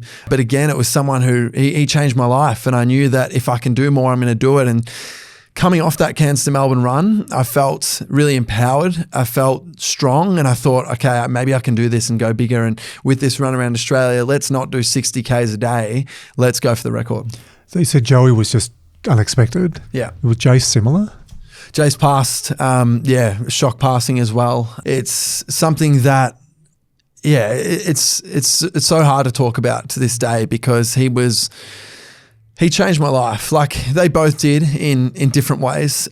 I think Joey passing so young taught me how precious life is. And it was devastating to realize you can be so young and anything can happen. We're not promised tomorrow. But with Jase, he was someone who truly helped me achieve results that I never thought were possible. He took me from this kid who had big dreams and aspirations, but was constantly, being told you're not good enough and feeling let down and thinking, well, maybe I can't do that, to, if you follow this process, that you can achieve these incredible things. And, he just instilled so much belief, and he just changed my life. I can't really say more than that. Yeah. Well, I think you're paying back to both of them. They'd be both looking down, mate, and be very proud of what you're achieving. Do you want to take a glass of water? I'm feeling a bit emotional as well. Wiz, I'm going to get you to come over to give us a natural pause point. Wiz, come over the mic. I'd love to get your reflection on what we've spoken to Sean about so far. Like, what are you learning? What's a question, or what's something you want to ask Sean as well? I don't think I've driven as far as you've run. I was thinking about that. You ran 200 miles in 2 days. That's like the range of, I think, a Tesla. So you could outrun a Tesla's battery charge. That's nuts. I love your insights, Wilson. I just can't wrap my, it's like Andrew was saying, I can't wrap my head around. He used to run. I don't run. I go to the gym and I do a bit of running on the treadmill or whatever, and I get tired and puffed and I stop because I'm, that's just nuts. I can't even imagine it. I was literally on my phone on Google Maps, like, where's Broome? Where's Cairns? I was like, pardon my French, but I was like, what the fuck? That's a very long way. Good commentary from the wizard, and that gives us a nice natural break to take a breath, reflect. It's deep, isn't it?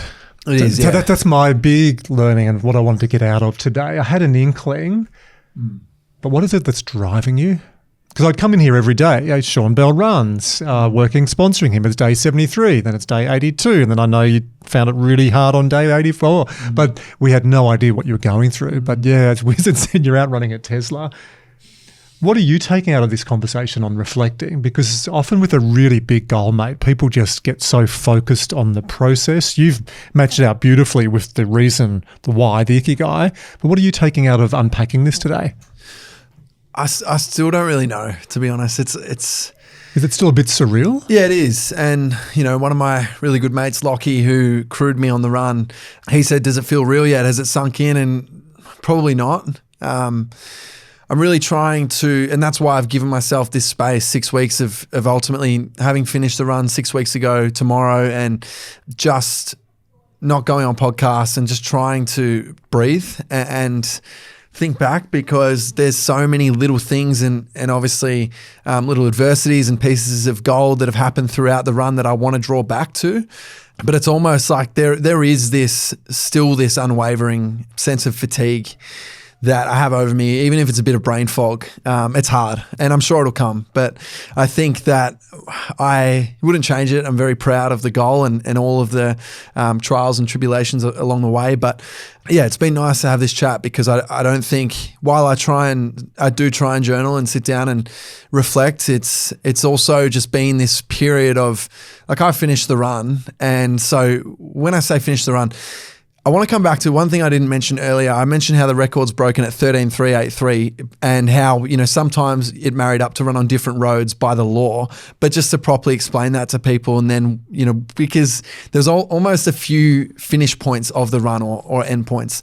So the record is broken. The world record was broken at 13,383 kilometers. And that was because Ron Grant, who was the very first person to run around Australia, he did that in 1983, and that was the distance, 13,383 Ks. Anyone who's run around Australia since, it's impossible to get the exact same distance. Even though you try and run the same roads change, road laws change. Pat Farmer, Dave Alley, and now myself have come after Ron Grant, and it's always a little bit different. So there's only 4 in history that have done it? There, that I know of. There might be 1 or 2 others, but through my research, that's what I found. And Dave was the most recent, and he was the record holder. And Dave is such a great friend, and he's been a mentor for me, like Samantha Gash. I met Dave in August 2018, and he's just been nothing but supportive. And ultimately in the end, yes, my goal changed after Cairns to Melbourne, when I thought that I could do and be more and make a bigger difference. And I also learned that if I connect my challenge to a world record attempt, it's going to raise more money as well, because it's going to bring more people into the journey, and they're going to follow it and ultimately donate to change sick kids' lives. So that was a big part of it. In 2022, I called Dave after doing Cairns to Melbourne, said, look, I think I want to go after your record, and nothing but support, which is incredible. Nothing but support from Dave. Yeah. Just been remarkable, like always been in my corner, called me throughout to congratulate me on the little milestones. What a great guy. So rather than looking at you, young punk, you're smashing my record, he's obviously got that mindset, a growth mindset, that he's inspired you, he's laid the pathway, and you're taking it to the next level. Dave was there at 5 a.m. when I started at the MCG on Sunday, March 10. Dave lives in northern beaches of New South Wales and came down to the MCG. Dave was then there again at the finish. So just a remarkable man. But so the record was broken at 13,383 K. And, even the next day on Dave, who do you think was the first person to call me the next day? Dave. And he did that in such a funny way. He's like, hello, is Sean there? Yeah, it's the second fastest person to run around Australia calling. So, I have so much love and respect for him. But that was where the record was broken, and that was in Millicent in South Australia. So I still had to get home to the MCG. So even though the record's broken there, we still want to close the loop, so to speak. So I started the MCG. I still want to finish at the MCG. The total distance to get back to the MCG was 13,964 Ks, including those 57 Ks where I ran the wrong way on day 82, or 13,907 if I ran the right way. Just huge. And then I wanted to add in Tasmania as well. So Tasmania is not a part of the record attempt. Dave Alley didn't do Tasmania, so therefore it had to be separate.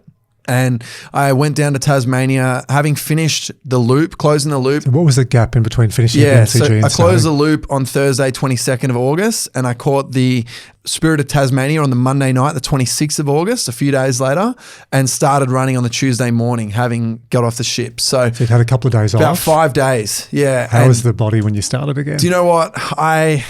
Tasmania was really interesting for me. You said, you mentioned earlier, was there any point where you just thought, nah, I can't do this? Tasmania. And there's no point hiding that, because there was a point where I thought that I was truly done. Why did you feel you had to? Because you'd already got the record. Yeah, it's just who I am. When I set the goal to run around Australia at first, all those years ago, 2018, I envisioned Tasmania.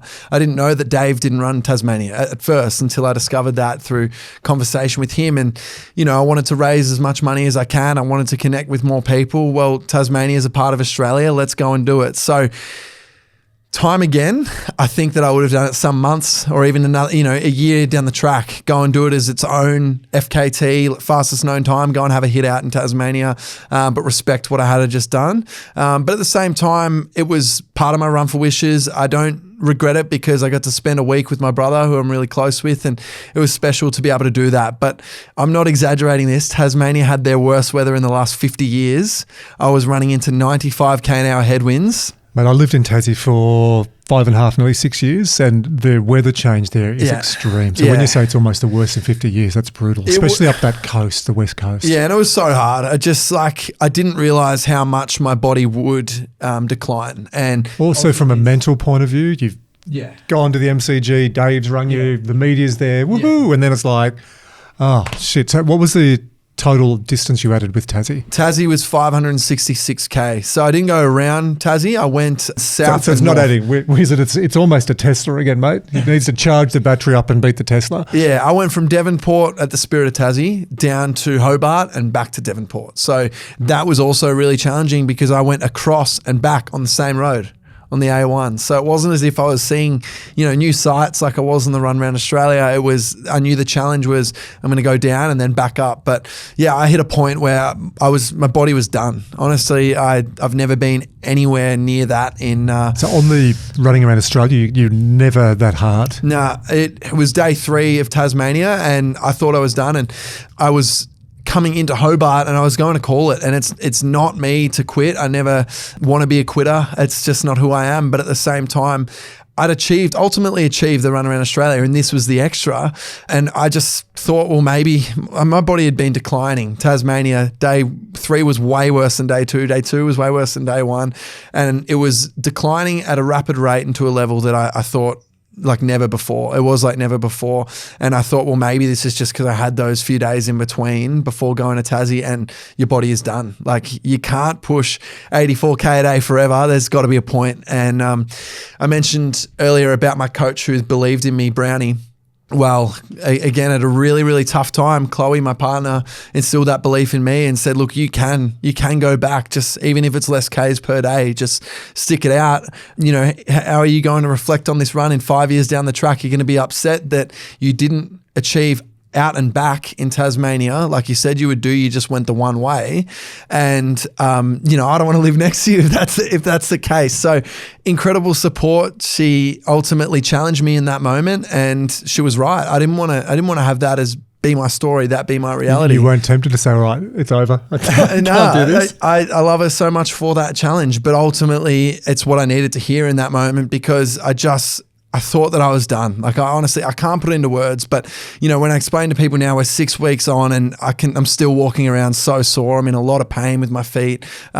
Naturally, my body towards the end was absolutely smashed. We would have a 25-minute foot taping in the morning just to be able to get going each day. It'd start as a real shuffle before you could get into a run. And I was just declining rapidly, but she instilled that belief and, she challenged me to a point where I was able to then finish it off. How many were in your crew? I had 4 people, usually 4, but sometimes so 3 two, and sometimes 2 cars. 5. So there's a car with your support car, a car to go and get food and logistics. And set up. Yeah. So it would always have, like, say our main vehicle A, which would leapfrog, and that would be about 8-10 Ks at a time. And then the other vehicle was used, as I said, to run errands. So grocery shopping, that sort of thing. With that in mind, 4 people was like the magic number, if you like, because then you could have someone driving each vehicle and someone running with me if they wanted to. I never minded if crew ran with me. I had days where I ran solo for the whole time, but I also had times where I loved running with the crew. But obviously understanding that people had given up their life to come and be with me and support me, and knowing from my own life how important physical activity is, I didn't want to deny them of that opportunity. So if I was in a space where I could talk and I was going strong, then I would. But otherwise, they could come and run with me, and sometimes I just had to put music in or do my own thing, but I would never deny them the opportunity. So they would rotate who would get out for their own fitness while making sure that everything happened. There was groceries happening. People were going to pick them up because there was obviously so much food throughout. There was... Yeah, what did you eat? Because you said you're burning 10 to 12,000 calories in a day. It was huge because it changed as well by where I was around Australia. I think in the top end, 7 to 8 cans of soft drink a day and 2 litres of ice cream a day. Yeah. Yeah. And so it's 7 to 8, full strength, sugar. So you're getting the energy from that. Yeah. And 2 litre tub of ice cream. Yeah. So you just could eat whatever I think you wanted. Yeah. And up north where it was really hot, Darwin was sort of an average of 34, 35 degrees. Through the Pilbara and WA, very similar. That was really challenging. So being so hot all the time, the heat coming off the tarmac on the road was brutal, that I found that those foods were really helping me. Nausea throughout the run was probably my biggest battle. I built my body to a level where I wasn't really getting too many injuries until the part where I was heading Perth to Melbourne across Australia. So I've run, by that point, 122 days without really breaking down. I was strong, but I was nauseous every day. And my message throughout the whole run was, I'm choosing to hurt for these sick kids who have no choice but to hurt and who are hurting more. What was the origin or the cause of the nausea? I think just my body was just under the pump. So much fatigue.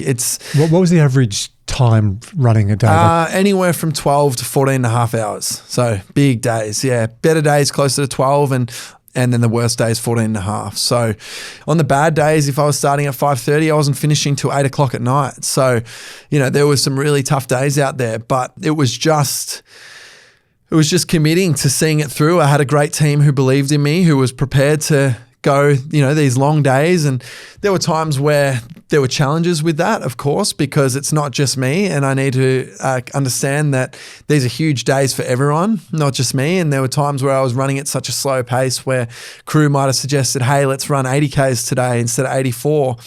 But hitting that 84.4, while that might have taken another 30 to 45 minutes to go that extra 4.4K at that point, going really slow at the end of the day. If I did that, it just energized me. It was a big win for our team. And then even though I might have had less sleep, I was feeling great heading into the next day. How much sleep did you average per night? I'd say 7 to 8 hours in bed, but not a lot of sleep. Because I imagine that first hour or two, you'd be still wired going through the road, what you were thinking, where you are in the journey. I would roll around in pain a fair bit, and there were parts of the run where Chloe was actually there and supporting. She's incredible. She gave up all annual leave to be with me, and she crewed from Darwin to Broome. And when she would come and crew me, and while there was space for her to sleep in another bed, we still slept in the same bed. So she would see me and was like, how do you do this day after day if you're barely sleeping, barely recovering? It was just one of those things. You're constantly reminding yourself of your reasons why. And, one thing that I would always come back to, and I'm not the biggest basketball fan, more of a AFL fan, but Kobe Bryant always spoke about the journey is the dream. And, that's, when you don't want to keep working, you're too tired and it's late and you keep working. When you don't want to wake up early and work because you're tired, but you do it anyway, that's actually the dream. And I would remind myself of that. And I was like, you know what, you are exhausted, but this is the dream. This is what you've wanted. This is what you've worked for. All this sleep deprivation through a 200 miler, all of these things over the years for this very moment. This is the dream. Enjoy it. And so if I'd wake up at 4 a.m., that was probably a real thing of growth that I saw within myself. Back in Cairns to Melbourne, I was when I was hurting, I'd be thinking, oh, I don't want to get up in a couple of hours and go again. Whereas this time, no matter how hard it was, I was like 1 hour more of sleep. Tap and then into a bit of Goggins. Let's ready to Pain, we're ready to pain go. is just weakness living your body. When I ran from Cairns to Melbourne. Kobe Bryant talks a lot. His competitive advantage was mental toughness, training, mindset, mental skills. So I have to ask this as my craft as a mental skills coach, because we've spoken a lot about the physical and the logistical, and you said the other 1/3 is psychological. Yeah. What training did you do leading into the Round Australia event, other than just pushing yourself through those grueling races? Did you really look at specific mental skills, mindfulness, goal setting, or is it just happened naturally? I think it's more happened naturally, truthfully. Goal setting obviously was this big goal to run around Australia since 2018, and then constantly, making changes to that. Okay, let's run from Cairns to Melbourne first. Let's do 60 Ks a day. Now let's do 66 a day in Cairns to Melbourne. No, let's go for a record around Australia. So it's constantly changing. That was the overarching goal. I've never really been one to meditate, like it's not me, but with mindfulness, yeah, I take that time when I'm running that's my flow state. I absolutely love it. I think it was more just tapping into that why. I really wanted to do this. I wanted to honor my mates. I wanted to make a difference. To this day, I want to be an athlete. Ever since I was a little boy, it's all I've ever wanted. Running has given me opportunities that I could never find within football. I was not only able to show up and compete in races, but win some races, which builds huge belief. Well, how far can we actually go here? So that's been massive for me. I think the biggest thing that has probably been like the most powerful thing for me mentally has been I've always stacked my reasons why. So I don't know the research around that. I've never really looked into that. But I do know that if you write your goal down, you're 42% more likely to achieve it. If you share it with one friend, you're 78% more likely to achieve it. I've used those tools as well as just writing a list, whether it be 10, 15, 20 reasons of why I want to run around Australia. So when you are in the hurt locker, whether it be in your training, building up to it, when you face adversity in things outside of your actual running and training, maybe it's being told no from a sponsor, they're not interested. Maybe it's a crew member pulling out and then you have to work that out. Constantly reminding yourself the reasons why is putting the work in. And, this was a dream that I've always wanted to achieve, but I was still doing this while run coaching with First 42K. And, earlier in the timeline, I was at university, and this is all just part of the journey. If you want it bad enough, have the reasons why. So I would always remind myself of them to be able to keep going when the going got tough. So that's given you a superpower. When I teach mental skills, I talk about 12 essential mental skills. Now, if there's 12, someone else might have 13, someone might have 10. Sounds a bit like, 10 steps, 13 steps, but I teach it on 12. The bottom 3, I just go tick, tick, tick. This is part of the parallel port I've been running. So the bottom 3 is all about basic psychological stuff. It's self-awareness, it's self-talk, and it's energy management. Yeah. And if I look at today, energy management, although I would not advocate for people to have 6 to 8 cans of soft drink and 2 litres of ice cream a day, if you're running around Australia, you're allowed to do that. But from sleep, physical energy, psychological energy, the build-up that you did 5 or 6 years in planning, you've got wonderful self-awareness. You've done development on that. You think a lot in patterns, don't you? You're very strategic with your thinking. Surprising you didn't go into engineering or something like that. But self-talk, that's also that base level Massive. skill. Yeah. Then the mid-range is state management. Being calm is a totally trainable mental skill. You've got yourself in a state to be calm, which also leads to confidence. Mindfulness is in that area, and breath work. So they're all that mid-range skills. And then the higher order skills, we talk about goal setting. How rich has today been in relation to goal setting, and as River and Irene Igny, in that higher order skills as well. We've got imagery. Underneath that part of his visualization, you've mentioned lots of areas about thinking and imagining and painting it out. It's just such a rich lesson, whether you realize it or not. Depth, rigor around mental skills, connectivity is also a mental skill. Connected with your team and everyone going the journey with you.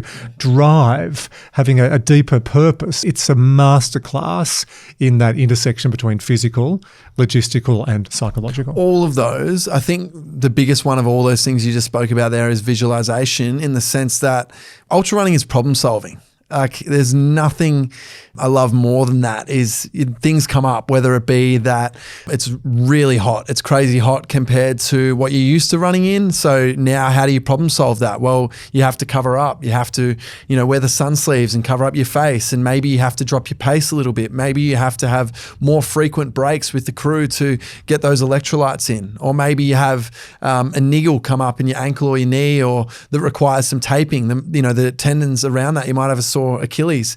Did you have a physio on tour with you? At different times, not throughout the whole thing. So we were just, problem solving ourselves. But again, calling on experts. It was very expensive to be able to, obviously we couldn't have a physio the whole time, but how could we manage that as the best we could, even when they weren't there? But it's just constant problem solving. That's ultra running. If you're struggling with your nutrition and hydration and maybe you're spewing up, then let's change that. Then what else can you get down? So on those really hot days where I couldn't get normal food down, let's actually go for soft drink and ice cream. And that's what it is. But I spoke about visualization. I would envision, okay, tomorrow is going to be 38 degrees. Well, how can we set up a good plan to be able to support that? So probably something that a mistake I made earlier in the day 2 was we just ran through it. We didn't have that sun covering, all of that, versus later in the run when it was hot. How could we look after me in doing that? So maybe we would start a little bit earlier where it was cooler, and we'd run a little bit later into the night with a few more breaks through the day. We would, as I said, have the ice cream and things like that to cool my core temp. Let's make sure we've got ice to cool me down. So there was many, many things. But if you can understand what problems are going to come up, then you can obviously reverse engineer that and you can mitigate that. Would you do it again? Absolutely. In a heartbeat. No gap in that answer, was there? I loved it so much. Well, what would you do again? Because that was my final bunch of questions today. What's next? And I get 6 weeks post-event, you're still processing. And we said as well, part of doing this, I hope to help you with lag time. So lag time, a psychological construct, is how others see you is often different to how you see yourself. So lag time, I said to you, I want you to catch up with respect, is what you've done is freaking awesome. How do we then break this down as a story that you can teach corporates and make some money? Because when you're running around Australia for 150 plus days, you're spending money, not making money. So I'd love to see you, not that you do this to monetize it, but I'd love to see you get set up for life and, go onto those goals you'd love to have down the track as well. But the lag time on this, it's huge, right? And I wondered how much you had caught up. Yeah, as I said, I still don't really. I've tried to reflect, but it's hard. It's going to take time. But coming back to your question, what's next? I want to get back to races. I want to get back to the ultra running community. I love the ultra running community. Everyone's so friendly, supportive of one another. And for me, I think I'm going to target backyard ultras. I've never done that before. So to the listener, if they don't know what that is, it's a backyard ultra is 6.71 Ks per hour every hour on the hour. So say the race starts at 8 a.m., you've got to cover 6.7K. Then if it takes you 45 minutes, you can rest for 15, you can have something to eat, drink, they ring the bell, you go again. And you go again, and you go again till the last person is standing. So the world record with that is 108 hours, 108 yards, which is 4 days and 12 hours. Okay, I get the feeling the world record, and there's a little pause and a smile on the eyes glint as well. Is that on the radar? Look, these guys, Harvey Lewis, who's the world record holder, I want to put massive respect on his name. He's been an ultra runner for 27 years. So look, even if it's going to be down the track. Obviously, I'm a big dreamer, but I know what's required when it goes, what goes into all of these goals and dreams. I just want to get into that backyard ultra space as I think my next challenge with ultra running. I think that it'd be great to be around the community, supporting other people with their goals. And ultimately, when you're doing a run around Australia, and of course, I would do it all again in a heartbeat, but it takes a lot away from the other parts of your life. I'm away from Chloe for 6 months. I'm away from my best mates, my family. And a career. And it's huge. And, versus now you can just show up to races and give your all and support the people within that. So that's what I'm focused on. I think a few backyard ultras will be special, and we'll see what else there is. How much did you raise all up? We raised 162 grand. It's phenomenal. Thank you. And have you got corporate sponsors, corporate partners? And we had some sponsors who supported the event itself, like working, it costs obviously a lot of money to run around Australia, who are incredibly helpful and generous in that. And, it wasn't all funded by sponsors. I've been saving for this for years with hard work as well. But in saying that, there weren't really corporates who donated to Make-A-Wish. That's why I'm really proud of that goal, $162,000, which was pretty much all personal.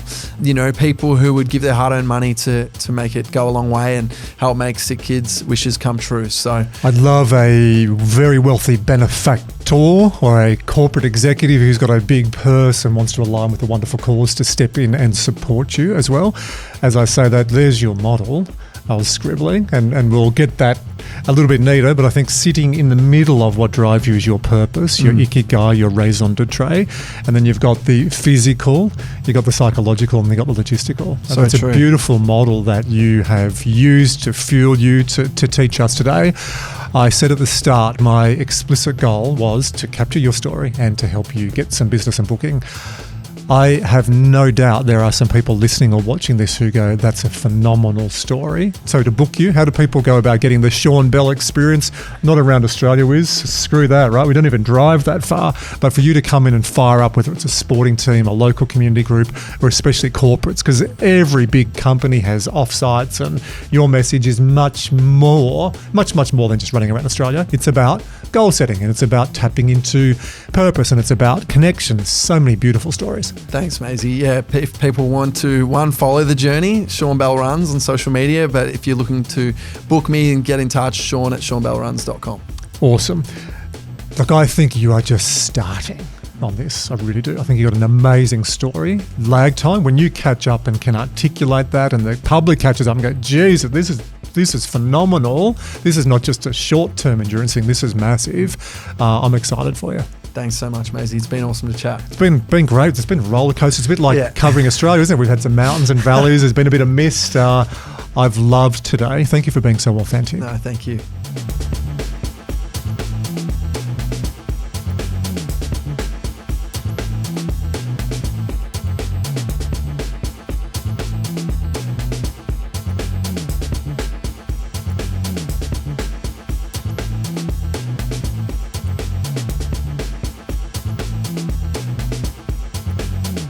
Hi, it's Andrew, and I'm back in the studio, this time with Shannon Frost, the podcast producer for Performance Intelligence. Frosty has recently shifted from her full-time EA role and is now specialising in podcasts and all things social media.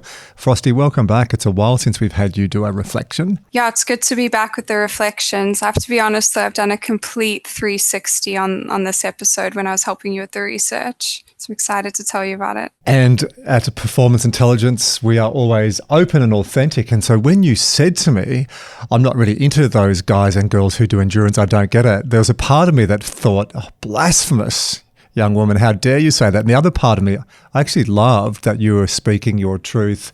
And not everyone's like me or some of our listeners who have done or do extreme endurance events. So tell us, Frosty, at the risk of our podcast listeners and Sean fans going, oh, heretic.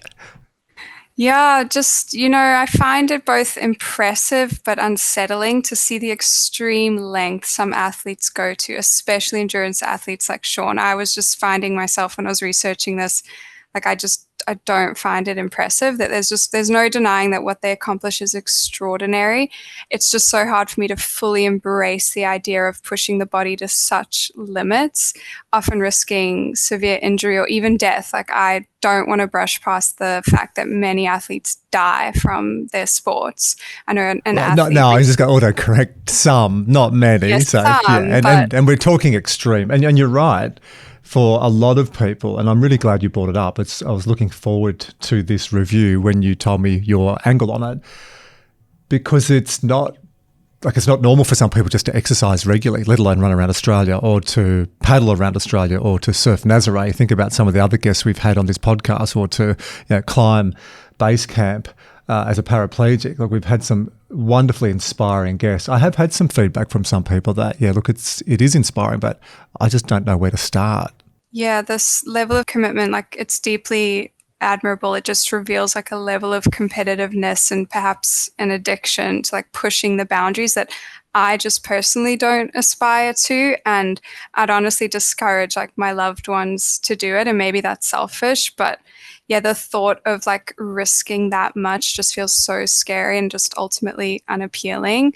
I have a huge respect for endurance athletes and what they achieve, but I suppose I'm just more risk averse. And at this level, honestly, it's just like a world I'll never understand. I don't get it. I know you're an athlete and you prioritize this, but like I don't get it. I do explain to this, and you would have heard me say this in multiple coaching sessions, podcast interviews, workshops, keynotes that you've said in over the last couple of years, that I realise I'm not normal. I love exercise. I prioritise it. It's probably, if my family are listening to this, of course you're first, but between you and I, Frosty, I find if I don't exercise, everything else falls out of place. So it's probably the highest value order for me, because then it doesn't mean I don't love my family, I don't love business, I don't prioritise other things. I just know when I get that exercise in regularly, I feel so much better. And I also know, and I say this when I teach, I'm a bit extreme on what I do. I exercise a lot more than I need to for the health benefits, but it's psychological for me, it's social, it's just so entrenched in what I do. But for a lot of people, when they hear about these extreme events, I get it. It may not be motivating. It could be in some ways, look, there's such a gap from where I am to where that guy or that girl is. I'm just going to stay here sitting on the couch eating a packet of crisps. Yeah, when I spoke to you about it, I was like, these people just aren't normal. And you always like say that they're not. They are like wired completely differently. They're all a bit left of centre. Yeah. But yeah, so then when I heard he was coming on the podcast, it just reminded me of those previous conversations with, Jase Stevens. I've called out the episodes if anyone wants to hear back. It's 110, Bonnie Hancock, that was episode 92, and Matt Formston, episode 53. But specifically when we were researching Sean, watching those videos of his body in so much pain, it was just so tough, and it just highlighted how grueling these achievements are. It's remarkable, but just, a bit beyond what I can truly relate to. So I just went into the skeptical, screaming in my head, like, why, truly, why are you doing this? And I know a lot of listeners will be thinking the same thing. I'll give you some data points. I caught up with Sean this morning, and 8 weeks after he finished, his feet are still really sore and numb. He's having an MRI just to get to the bottom of what they are as well. So yeah, when you push yourself to these extreme limits, there are some physical ramifications long after they finish these events. Yeah. But then I listened to the episode, of course, and I found myself truly inspired by some of the more relatable parts to his journey. Sean was saying, he embodies the philosophy of no one is coming to save me, which I loved. And that just spoke more truly to self-motivation and resilience to make real progress. So his story when he was a kid, from going from having barely any time on the AFL field to becoming captain, like that was so powerful. So for many of us, we've all been in a place where you don't want to be. Seeing him go from a bench warmer to the captain, like that was so motivating for me. And yeah, his just dedication to chasing his dreams and helping others achieve theirs. For someone at his age to have that much wisdom and maturity, that was what was really impressive for me and made him a relatable role model. And I agree with that, just his wisdom. And he's an old head on a young body.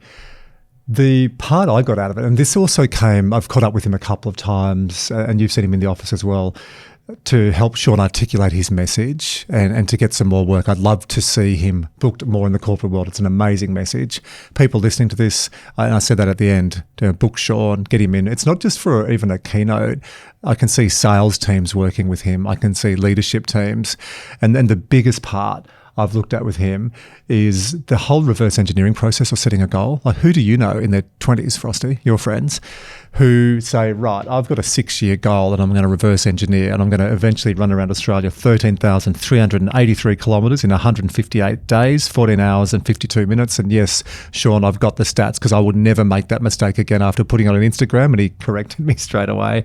But what insight, what vision from going to Tony Robbins and the American runner who'd done it as well, just to then process that. And he started with running a marathon, and then he did an ultra marathon, and then he did from Cairns to Melbourne. It was a 6-year process, Shannon.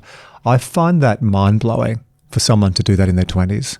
Yeah, and that's what I wanted to highlight here, like the importance of understanding your role model's entire journey and who you're choosing to look up to. So hearing his interview, learning about his challenges and those raw realities behind this great achievement of running around Australia, it just gave me that fuller picture beyond the shiny, quick, short TV snippets of, what he'd accomplished. They really glamorize it, but this interview, hearing him break, it was just leading up to it and that reverse engineering, like those personal bests to park run or just doing the Melbourne Marathon or even just walking across the hot coals that he mentioned with the Tony Robbins event, that showed me the side to him that was relatable and inspiring. And I really like those personal breakthroughs. Like those deserve a lot more attention, but you only hear it in interviews like this, of course. So you did a great job at pulling on that thread of what actually makes a high performer.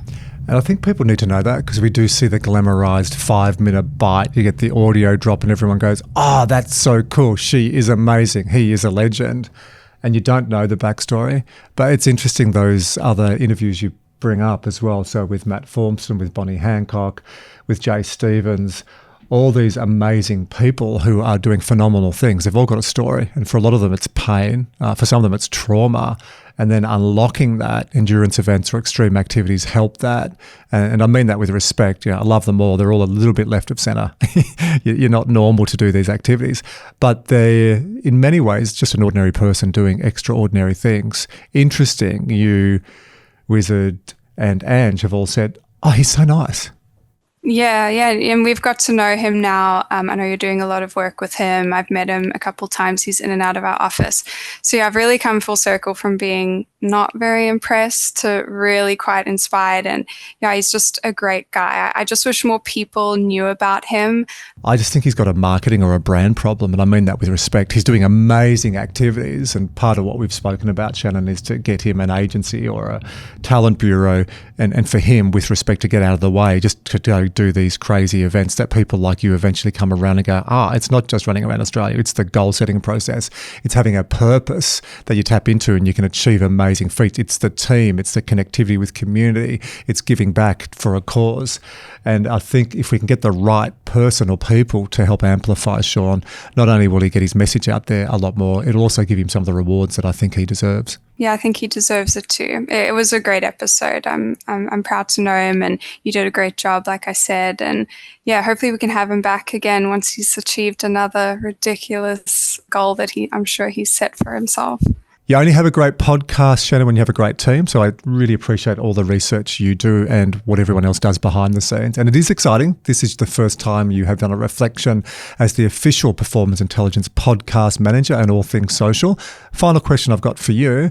You've gone from, who is this guy? Doesn't really inspire me, blah, blah, blah. Why would you do that? That's crazy.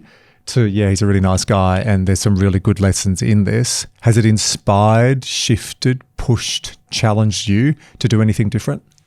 Well, it's definitely taught me not to, judge a book by its cover or judge a runner by their accomplishments. But yeah, like I said, those smaller things he achieved, they're a bit more relatable. Yeah, he's definitely inspired me to go do a park run or to, maybe even do the city to surf. I've been, thinking about doing it for years, and that's exactly how he started. So I love the more relatable messages these crazy athletes talk about. Like you have to start somewhere, and I love hearing, where they began. So maybe the city to surf or maybe the Melbourne Marathon will be where I start. How well do you know me? Pretty well. Do you think I'm going to leave that open loop hanging there with a maybe? All of our listeners would be saying, Maisie, you've let her off. So you know about goals. What do we need to do to close it out? You're probably going to buy me the ticket into the city to surf. So is it a city to surf ticket, or am I buying you the Uber to take you to your local park run? What is it? When's the date? Come on, I'm not getting off this interview. When are you doing it? What are you doing? Oh, it'll have to be this Saturday then, the park run. This Saturday park run. Done. Yeah. There you go, Sean Bell, having an impact, the ripple effect. And next year, City to Surf, you've got ages to get ready for that. Awesome. Is that a yes or just an awesome? You're wrapping it up? No, it's a yes. It's a yes. And that's a really good example for people listening. A dream is a goal without a deadline. So we've now put a timeline on that. So Shannon Frost is going to do a park run on Saturday, and she's going to do next year City to Surf. We'll make sure, Wiz, we recall when we've got Frosty on a future review, something to do with performance goal setting, and we can draw back on this. There you go. You're now thinking, why did I volunteer to do this today? No, looking forward to it. I'm sure I'll see Sean down there too. He'll probably be there warming up. Yeah, it's probably his 5th run of the day.